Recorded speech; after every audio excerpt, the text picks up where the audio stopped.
prier. Mais fait, on va prier pour moi qui a un problème. Là, je dis pour eux, on doit prier tout. Parce que ça fait 11e jour.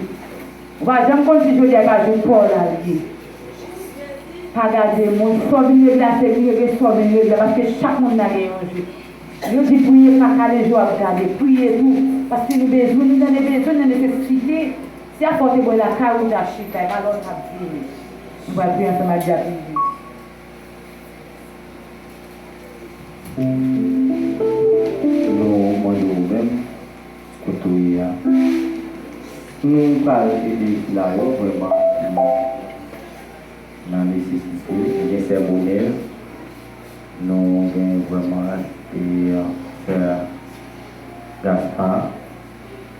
Nous avons obligé, nous avons Nadia, nous avons ça qui est prière.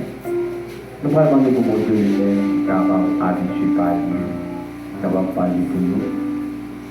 Et c'est Valérie, c'est Michael, Pasteur de Waska.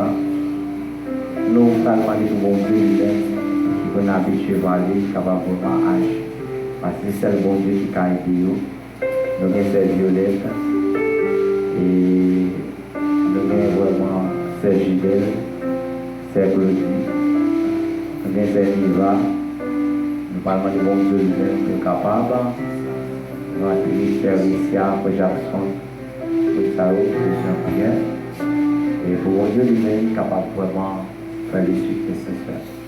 Père Céleste, notre Sauveur divin, assoyez Seigneur, vous-même qui c'est bon Dieu, là où parler, l'éternité envahie.